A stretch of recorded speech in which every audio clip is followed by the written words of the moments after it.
এনসিপিকে ঘিরে একটা গুজবের মহারাজ্য তৈরি হচ্ছে। আজকে সকাল থেকে দেখছি যে এনসিপির কোন উপজেলা সংগঠককে নাকি সেনাবাহিনী চাঁদাবাজির দায়ে গ্রেপ্তার করেছে। বর্তমানে সারা বাংলাদেশে এনসিপির সেন্ট্রাল কমিটি ব্যতীত আর কোনো জেলা উপজেলা তো কমিটিই নেই।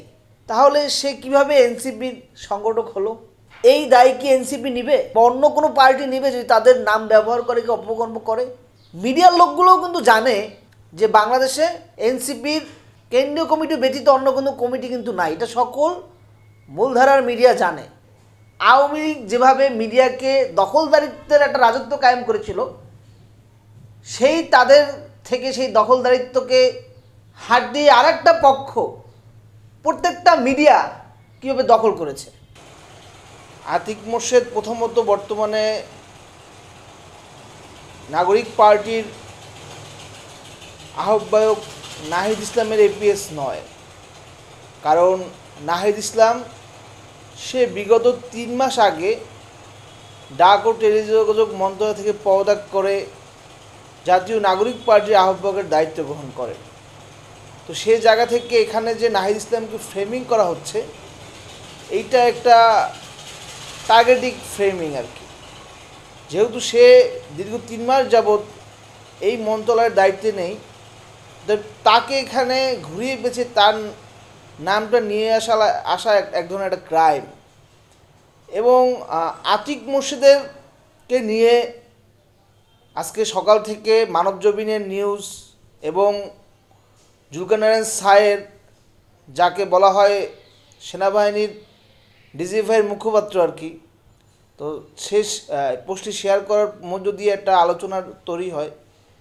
কিন্তু আমরা দেখেছি যে বর্তমানে যে এই আইসিটি মন্ত্রণালয়ের দায়িত্বে আছেন মাননীয় প্রধান উপদেষ্টার বিশেষ সহকারী ফয়েজ তৈয়ব আহমেদ, তিনি তার ভেরিফাইড ফেসবুক পেজে একটা পোস্ট করেছেন যে এই বিগত 2 মাসে নগদ থেকে টোটাল উত্তোলিত হয়েছে 43 কোটি টাকা।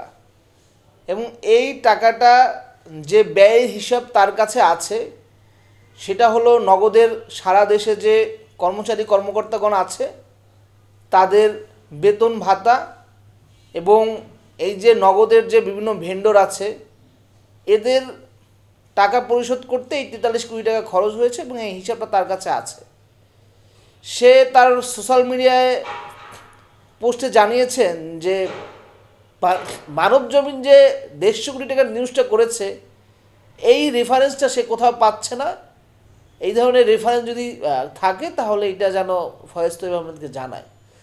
তো এটা দ্বারা এটা বোঝা যায় যে এটা একটা ফ্রেমিং এবং পরিকল্পিত গুজব। এবং আমরা দেখতে পাচ্ছি এনসিপিকে ঘিরে একটা গুজবের মহারাজ্য তৈরি হচ্ছে। আজকে সকাল থেকে দেখছি যে এনসিপির কোন উপজেলা সংগঠককে নাকি সেনাবাহিনী চাঁদাবাজির দায়ে গ্রেপ্তার করেছে।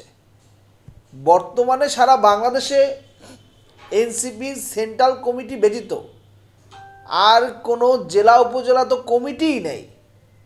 তাহলে সে কিভাবে এনসিপির সংগঠক হলো? এখন একজন লোক গ্রামে গঞ্জে পাড়া মহল্লার যদি বলে আমি এনসিপি করি, এইটা বলে যে সে কোনো অপকর্মের সাথে জড়িত হয়, এই দায় কি এনসিপি নিবে বা অন্য কোনো পার্টি নিবে যদি তাদের নাম ব্যবহার করে কি অপকর্ম করে? অবশ্যই নিবে না। মিডিয়ার লোকগুলোও কিন্তু জানে যে বাংলাদেশে এনসিপির কেন্দ্রীয় কমিটি ব্যতীত অন্য কোনো কমিটি কিন্তু নাই। এটা সকল মূলধারার মিডিয়া জানে। তাহলে আমার প্রশ্ন হলো, মিডিয়া কেন এখানে এই মিথ্যা গুজব রটাচ্ছে পরিকল্পিতভাবে?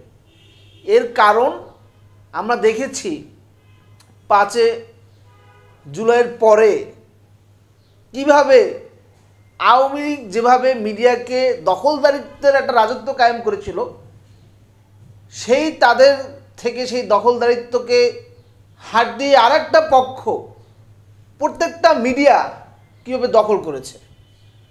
এবং এই পক্ষটা এবং এই রাজনৈতিক দলের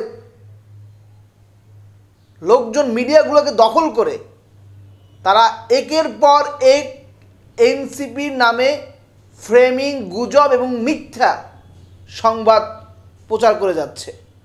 যেই সংবাদগুলো আমরা, যেই চাটুকারি সাংবাদিকতা, যেই হলুদ সাংবাদিকতা আমরা বিগত 16 বছরে এই ফ্যাসিস্ট আওয়ামী লীগের আমরা দেখেছি, আজকে আমরা এই জুলাই পরবর্তী, রক্তাক্ত পরবর্তী একটা প্রান্তর পার হওয়ার পরেও আমাদের সেই ফ্রেমিংয়ের রাজনীতি, সেই আমাদের হলুদ মিডিয়ার সাংবাদিকতা আমাদের দেখতে হচ্ছে। এটা আমি জুলাই অভ্যুত্থানে একজন সম্মুখ সারির যোদ্ধা হিসাবে আমার কষ্ট লাগে।